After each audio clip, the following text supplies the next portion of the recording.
My littlest little is turning 3 on Monday, so I'm going to make him some sprinkle cookies because those are his favorite. Start by adding a half cup of butter, which is 113 grams, to your mixing bowl, and add in 345 grams of sugar. It's about a cup and a half. And then you'll mix those together until they are nice and fluffy, and that'll take a couple of minutes, like maybe longer than you think, but it's worth it for sure. Light cookies. Make sure to scrape down the sides of your bowl because you want to get all of the ingredients fully incorporated. After those have come together nicely, then you will add in 2 eggs, a half cup of discard, which for me was about 140 grams, and then as much vanilla as your heart deems appropriate. Mine deems a lot appropriate. I don't know what that says about me as a person, but I'm okay with that. But then you will put those in your blender and you will let them go for several minutes. Like literally when I tell you that you will almost not mix in the dry ingredients, that's kind of what it feels like because most of it should be done here. If you want light fluffy cookies, you need to have light fluffy wet ingredients.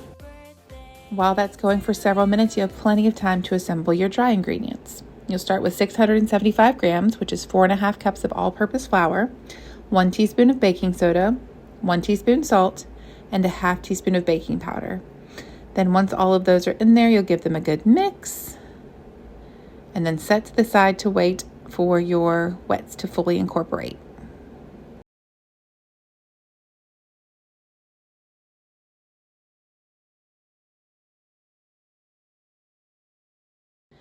For me, thankfully, I finished it right about the same time, and so I was able to start the process.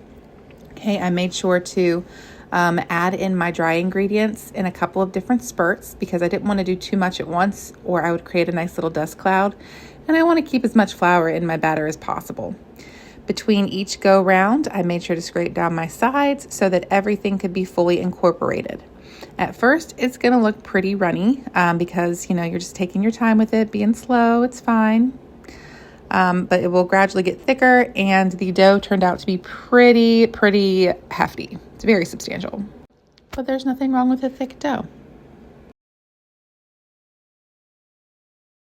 Once that was done, it was time to scrape off the beater and scrape down the sides to make sure that everything would fully incorporate.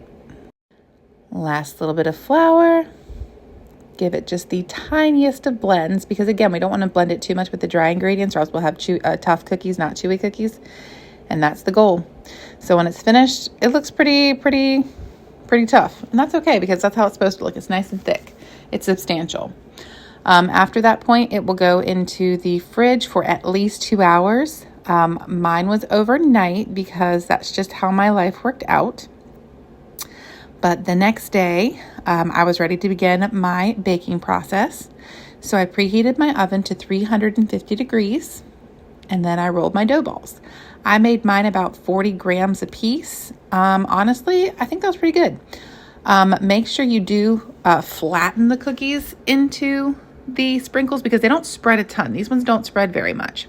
So make sure you flatten them so you'll have a flatter cookie instead of a thicker cookie. Unless you like a thicker cookie, but that's your business, not mine. There's my whole tray, and I put it in the oven for about 7 minutes. And then I rotated the tray for about 4.5 or 5 more minutes. And they are delicious.